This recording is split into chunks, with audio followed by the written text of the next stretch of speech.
구역입니다. 내리실 문은 오른쪽입니다.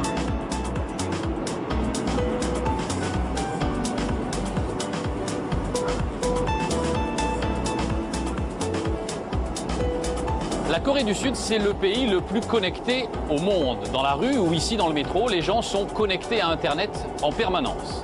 C'est aussi le pays des grandes entreprises de l'électronique, des groupes comme LG ou Samsung. Samsung est le numéro 1 mondial des technologies. À lui seul, le groupe génère plus de bénéfices qu'Apple, Google et Microsoft réunis. Pour la première fois, les dirigeants de l'entreprise ont accepté d'ouvrir leurs portes à une équipe de télévision occidentale. C'est un voyage absolument sidérant, vous allez le voir, au cœur du miracle économique sud-coréen. Le reportage est signé Loïc Delamornay et Jean-François Monnier. 전방에 과속 방지턱이 있습니다.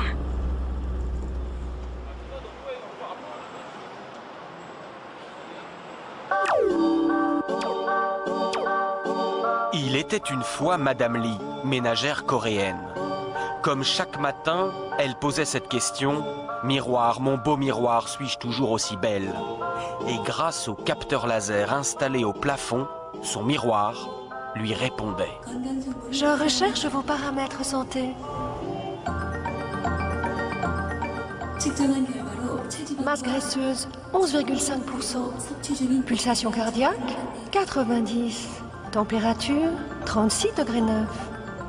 Mon miroir dit que j'ai une excellente condition physique.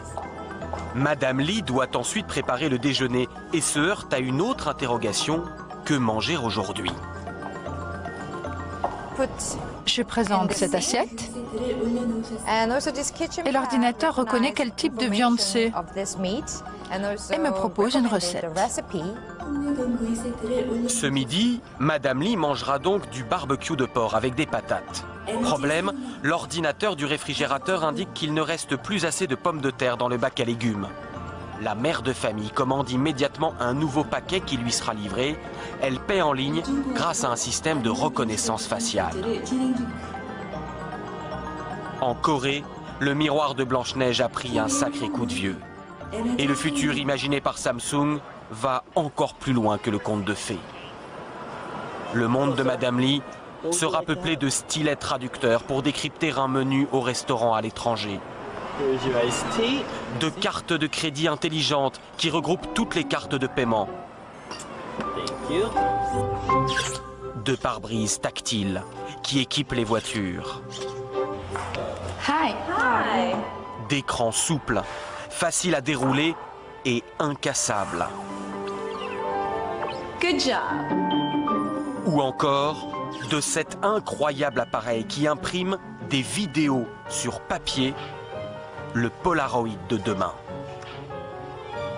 Science-fiction. Samsung assure que ces innovations arriveront sur le marché dans 5 ans. Et elle les présente au public dans des maisons du futur étincelantes en plein cœur de Séoul.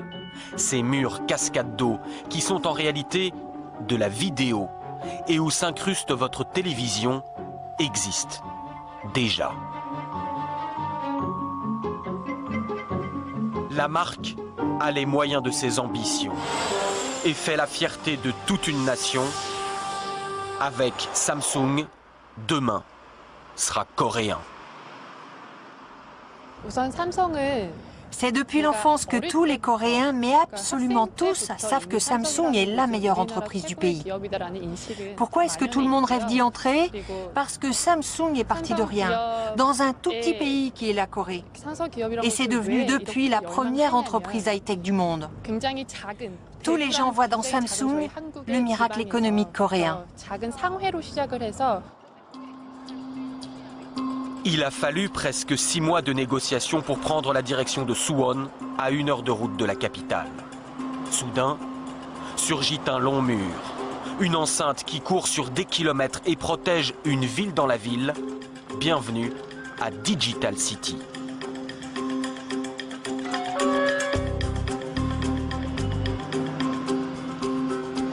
C'est la première fois qu'une caméra occidentale pénètre dans ce sanctuaire.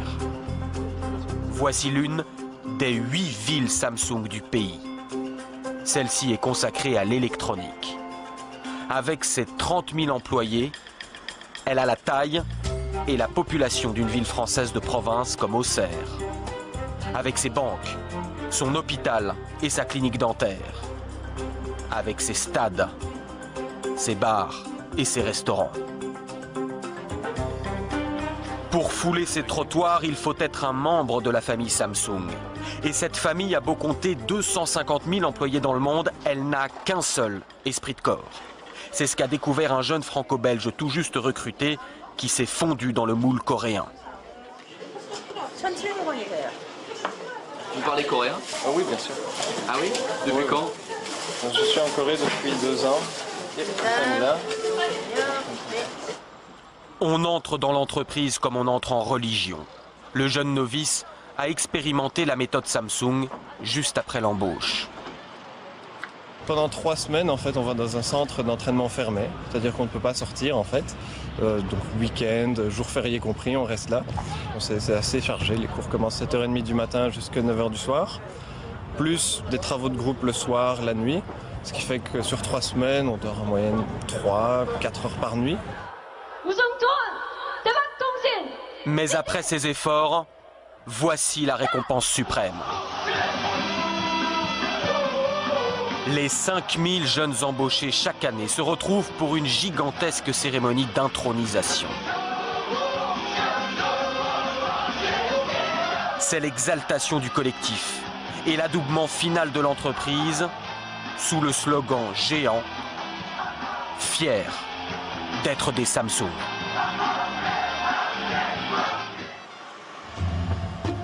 Cette fierté est racontée au cœur de Digital City qui a son propre musée.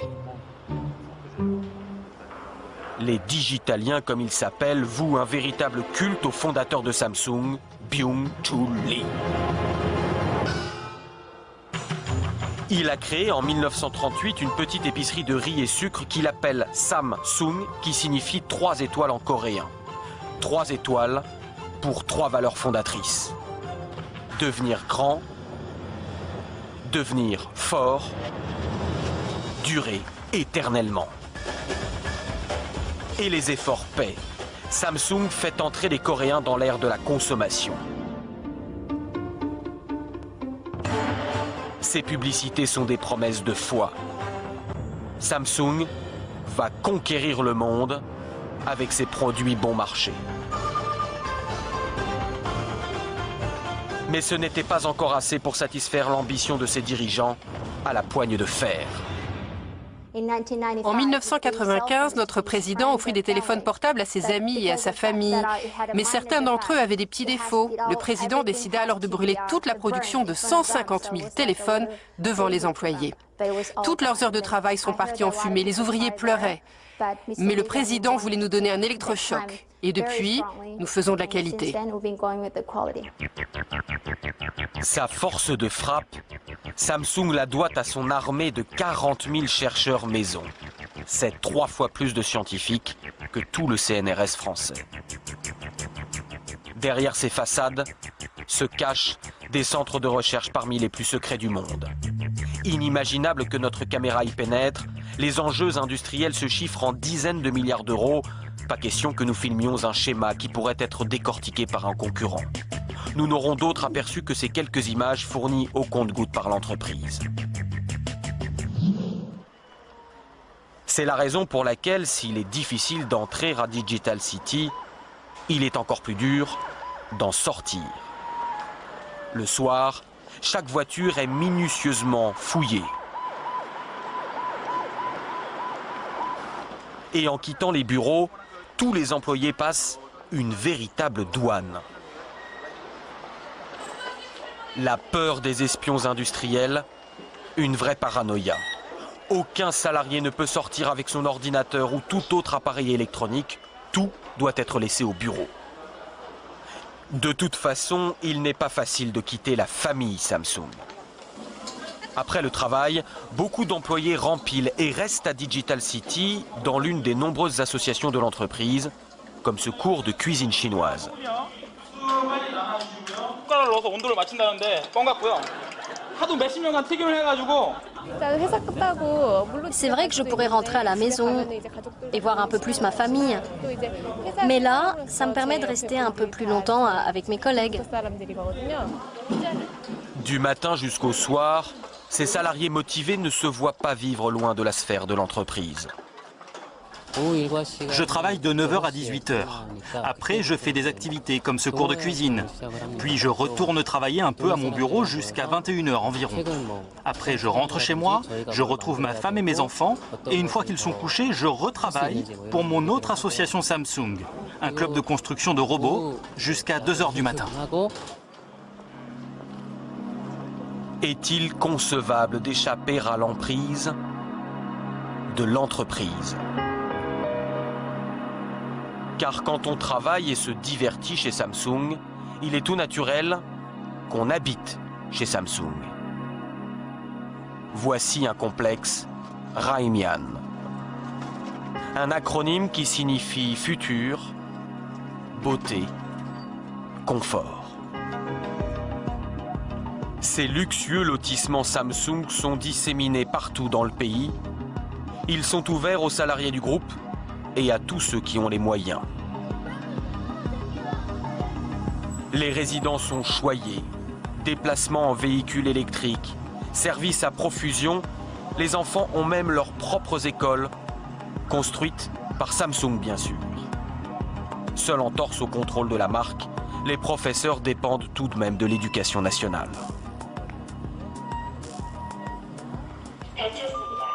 Nous avons rendez-vous chez la famille Nam.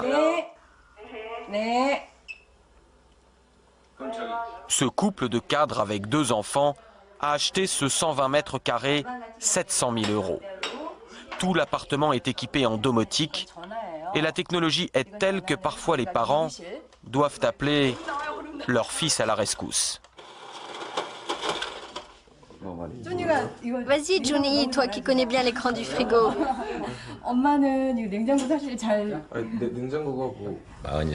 J'ai 47 ans, petit j'habitais dans le coin et c'était complètement sous-développé. J'aurais jamais imaginé que ça se développerait comme ça. Par rapport à d'autres pays, il y a eu une croissance extraordinaire. Moi, je me rappelle qu'enfant, la seule chose qui comptait, c'était l'éducation. C'est grâce à ça que Samsung s'est doté de cerveau et a réussi. Dans ce monde, la seule chance de survie, c'est le savoir. Études, travail, réussite. On dort peu en Corée. Et le pays du matin calme n'a jamais aussi mal porté son nom.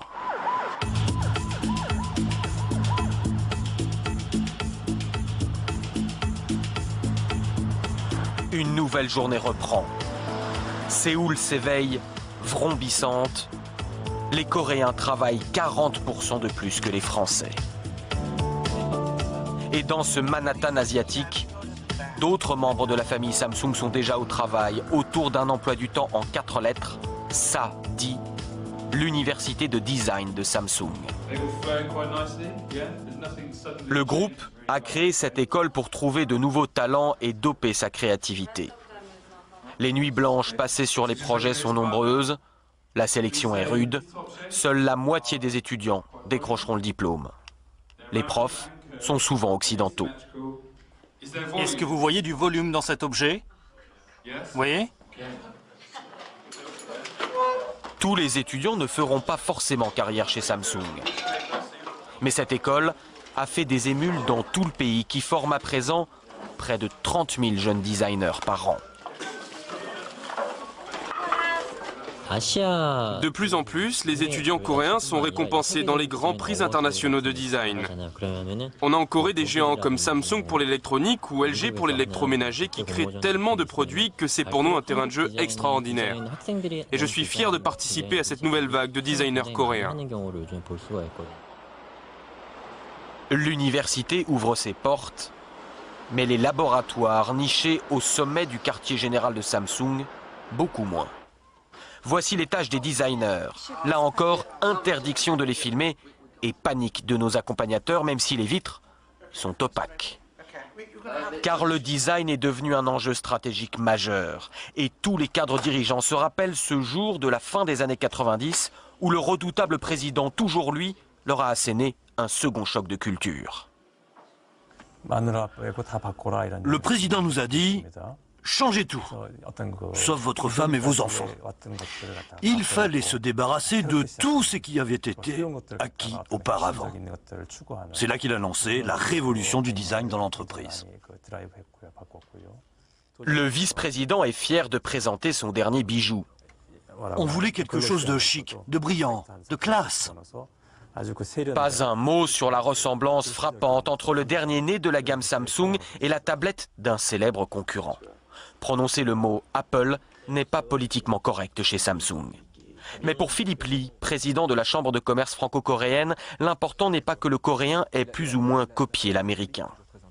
Samsung avait complètement mésestimé l'importance des smartphones. Il y a quelques mois, panique à bord. Donc il a fallu mettre en place un plan de réaction par rapport à ça. Mais le plan, il est sorti au bout de quelques mois. C'est-à-dire que le groupe a été capable, en quelques mois, de concevoir un produit qui n'est pas un produit révolutionnaire, puisqu'il est très similaire à celui de l'iPhone, mais à développer ce produit et à le commercialiser avec succès et dans le monde entier. Et c'est là l'autre prouesse du groupe. Avoir changé son image, notamment dans les pays occidentaux, grâce à son marketing. Partenariats sportifs dans les plus grands événements, ou encore publicité ciblée avec des stars nationales, comme dans ce spot pour l'Australie, où Samsung s'est offert l'icône du pays, Simon Baker, l'acteur de la série du moment, Le Mentaliste.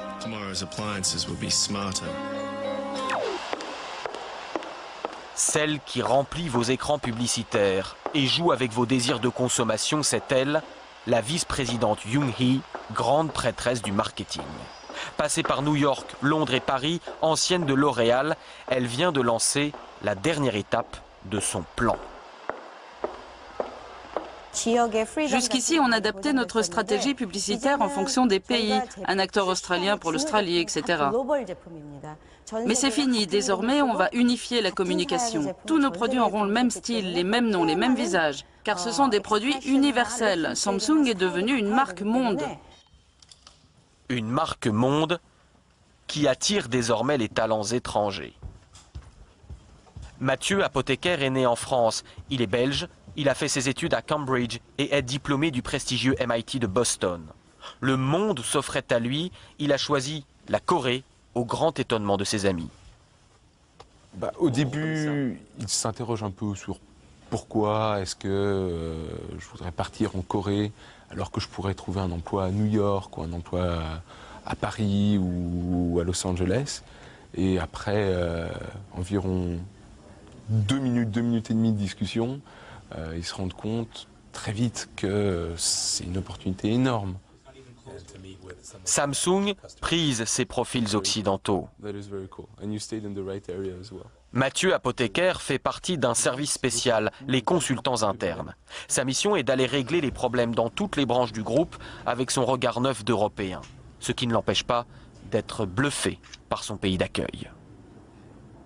Mon professeur de macroéconomie disait toujours que pour devenir un pays développé, il fallait exactement 100 ans. Il y a deux exceptions à la règle, au XXe siècle, la Corée et Israël. Samsung est le reflet de cette croissance exceptionnelle. C'est même son moteur. Car tout ce qu'il vous a été donné à voir n'est qu'une partie de l'iceberg. Et à côté de la tour de Samsung Electronics se dresse celle de Samsung Assurance et celle de Samsung Construction. On appelle cela un chaebol, un conglomérat en coréen. Et en la matière, le pays a construit les empires industriels les plus puissants du monde. Samsung représente 1/5 de l'économie de la Corée. Car sur les mers du globe, on bat aussi pavillon Samsung. Ces chantiers ont œuvré pour hisser la Corée au 2e rang mondial dans la construction navale. Le groupe est aussi un géant du BTP, tant en Corée qu'à l'étranger.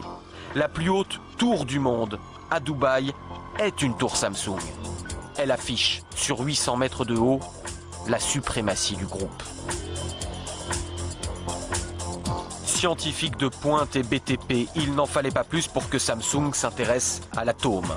Associé à l'EDF sud-coréen, le groupe construit ses propres centrales nucléaires et l'an dernier, ses ingénieurs ont fêté un joyeux événement aux dépens de la France. Ils ont soufflé à Areva la construction de 4 réacteurs aux Émirats arabes unis.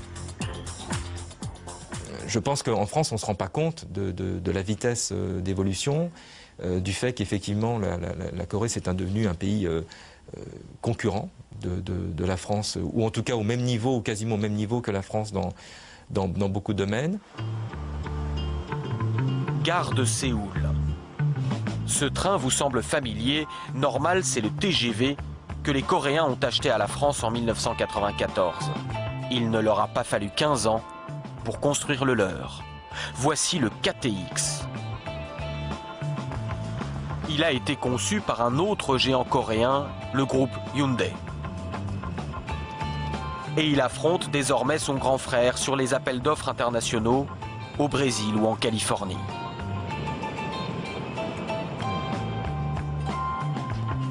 Direction le sud du pays.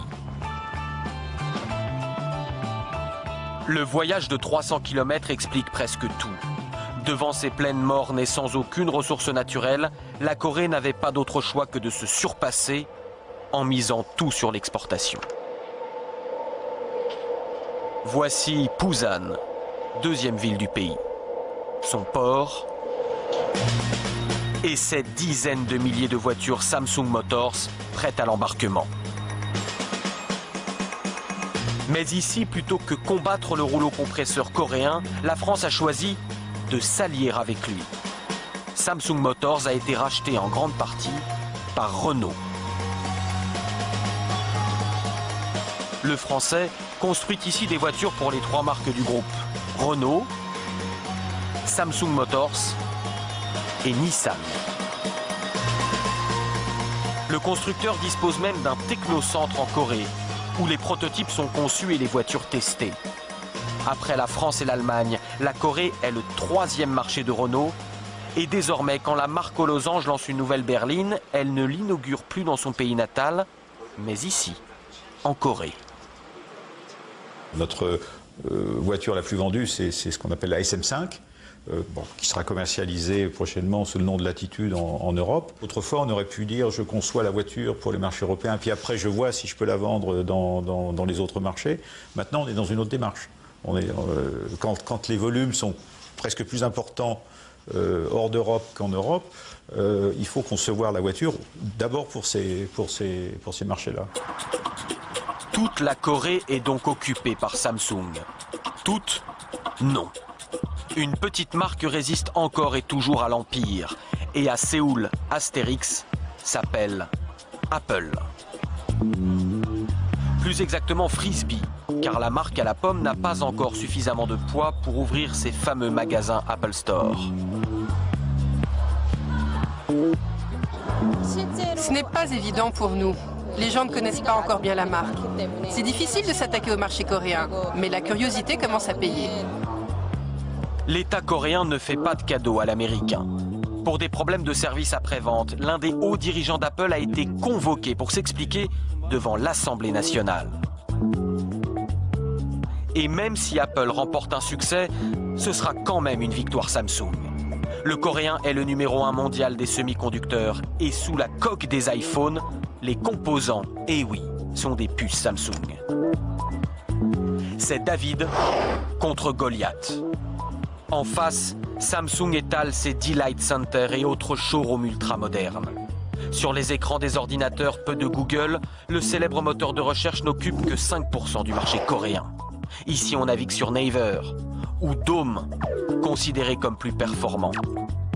Et avant la création de Facebook, les Coréens avaient déjà leur réseau social, Cyworld. Comme pour avertir l'Occident, qu'il ne s'endorme surtout pas sur ses certitudes, car demain, votre cyberespace pourrait bien être coréen.